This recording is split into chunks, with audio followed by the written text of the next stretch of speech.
ഒരു മനുഷ്യൻ്റെ ജീവിതത്തിലെ അനുഗ്രഹം ഇരിക്കുന്നത് അവൻ്റെ ഹൃദയത്തിനകത്താണ്, അവൻ്റെ മനസ്സിനകത്താണ്. അപ്പോൾ ഏറ്റവും വലിയ അനുഗ്രഹം ഒരു മനുഷ്യൻ്റെ ജീവിതത്തിലെ ഏറ്റവും വലിയ ബ്ലെസ്സിങ്ങിൻ്റെ തടസ്സം എന്ന് പറയുന്നത് മനസ്സാണ്. നമ്മുടെ മനസ്സ് നമ്മളെ കുഴപ്പിക്കും. മനസ്സ് നമ്മളെ ഒരു ദിവസം ചില സമയങ്ങളിൽ നമ്മുടെ മുഖം കണ്ടാൽ അറിയാം. നമ്മുടെ മനസ്സിൻ്റെ കണ്ണാടി എന്ന് പറയുന്നത് നമ്മുടെ ഫേസാണ്. നമ്മുടെ ഹൃദയത്തിനകത്ത് എന്തെങ്കിലും വിഷമോ ഭാരമോ ദുഃഖമോ നിരാശയോ എന്തെങ്കിലുമൊക്കെ ഉണ്ടെങ്കിൽ അത് പെട്ടെന്ന് തന്നെ നമ്മുടെ ഫേസ് കാണുമ്പോൾ ആൾക്ക് എന്താ നിരാശപ്പെട്ടിരിക്കുന്നത്, എന്താ വിഷമിച്ചിരിക്കുന്നത്.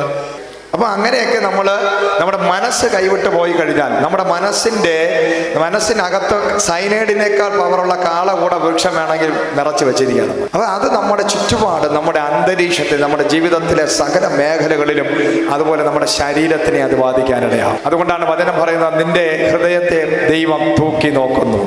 നിന്റെ ഹൃദയത്തെ ദൈവം, ആകെ മനുഷ്യൻ തൂക്കി നോക്കിയ പ്രശ്നമില്ല, പക്ഷെ ദൈവം നിന്റെ ഹൃദയത്തെ തൂക്കി നോക്കിയാൽ അത് വിഷയമാണ്.